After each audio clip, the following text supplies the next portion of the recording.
built on both solid marble and the harmony of its citizens. Petrarch. While Western Europe was dominated by kings who claimed to rule by divine right, several Italian city-states harked back to classical forms of government, chiefly the idea of the Republic, res publica, the thing of the people.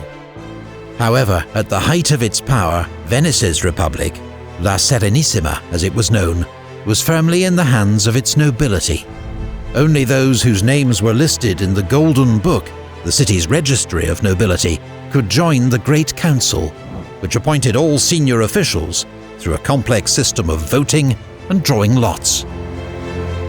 They chose 40 of their members to form the Quarantia, who supervised economic affairs, and 200 to 300 to form the Senate, the main legislative body, attended in addition by the Republic's admirals, generals and diplomats.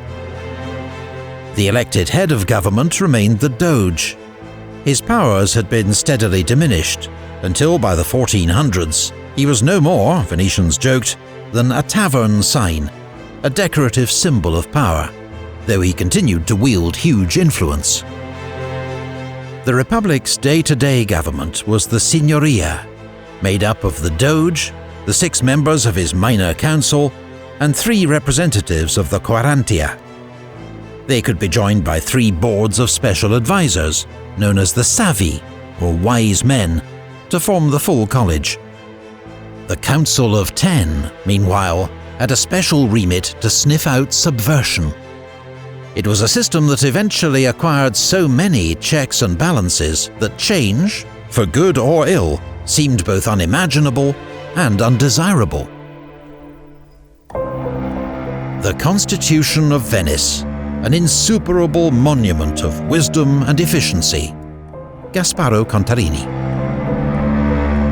Over time, an idea developed across Europe that Venice's constitution contained the 3 classical forms of government: democracy, oligarchy, and monarchy, in perfect balance, and so ensured social harmony and stability.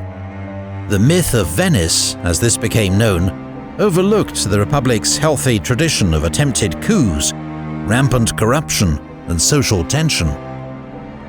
But the Venetians did achieve something rare in the medieval and Renaissance world: a durable, stable, and effective government.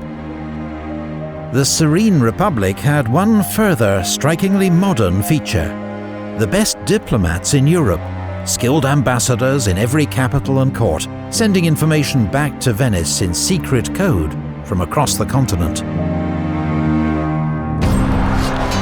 Venice would need every advantage, for the years ahead would be dominated by bitter wars with her Italian neighbours and new challenges to her empire. You Venetians are very wrong to disturb the peace of other states, rather than to rest content with the most splendid state of Italy, which you already possess.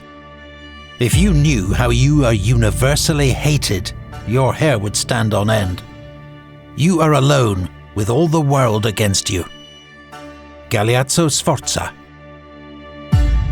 For centuries, Venice had stood apart from the territorial wars of her Italian neighbours, focusing instead on her maritime empire. But the war with Genoa, and particularly the Genoese occupation of Chioggia, had shown the Venetians that their city was vulnerable.